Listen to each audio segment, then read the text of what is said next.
The other night, you killed somebody. She was a nice girl. Why? Cat got your tongue. Ever wonder why actors seem to pick bad films right after they win an Oscar? Take Halle Berry, for example. But God, just don't let me embarrass my mother. After winning the Academy Award for Monsters Ball, she followed it with a string of disappointing films like Die Another Day, Gothika, and of course her infamously bad role. Catwoman. You heard of her?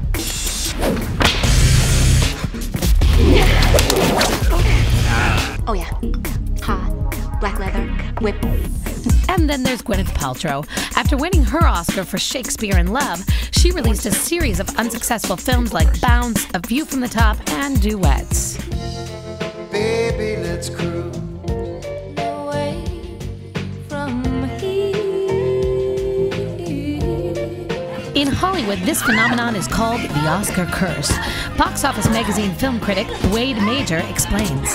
The concept of the Oscar curse is that actors, once they win an Oscar, suddenly seem thereafter unable to convert that Oscar into either good parts or monetary success. Once you've won an Oscar, you're just going to make crappy movies and turn in crappy performances, and somehow it plunges you into this rut. But is there truth to this superstition, or is it all just a coincidence? I think the idea of the Oscar curse is baloney. What I think happens is, I think curses are silly to begin with. When anyone says something has a curse, that's just a way of saying, I don't want to waste the time to figure out this phenomenon. It's a very easy phenomenon to figure out. One possible explanation? Money. Actors who slave away for the longest time to really get some notoriety, to get some credibility, when they win an Oscar, the residue of that is usually that they get offered lots of money and lots of parts. Halle Berry, you win an Oscar and they offer you Catwoman. You'd be crazy not to take that. On paper, that looks like a good move. In actuality, it wasn't such a good move.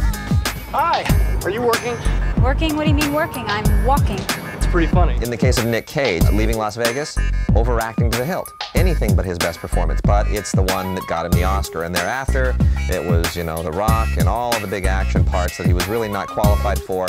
But they're throwing millions of dollars at a guy who prior to that probably only took home 6 figures for some of these independent films. So what do you say you cut me some friggin' slack? Al Pacino had been nominated something like 7 times before he finally won. Once he received an Oscar for Scent of a Woman, it was like the floodgates had opened. If you're Al Pacino and suddenly people are offering you a lot of money to do fairly easy work, you're going to take it. Hello. But another reason the Oscar might seem like bad luck is actually due to bad timing. Actors always work on a schedule. They don't make a film and then wait to see how it does, then move on to another film. They're constantly working. So you do get those cases where they've got a film or 2 in the can at the time the Oscar is won, and then those films come out and people think, oh my gosh, and you know, the public doesn't realize those films were in the can. So it seems the best way for actors to avoid the so-called Oscar curse is to make sensible choices about the roles they take and don't get too greedy. Some actors are better than others at choosing those parts. Some have better judgment than others, and some have better agents than others. And it ultimately comes down to making the right decisions.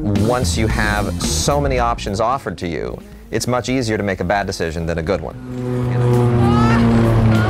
We're gonna crash! Oh my God! We're gonna crash! Come back here! Where'd she go? We're gonna crash!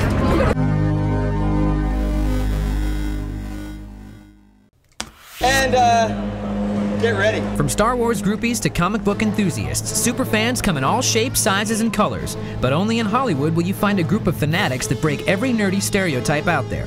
The first myth we unravel is that girls aren't interested in geeky stuff like comic books and video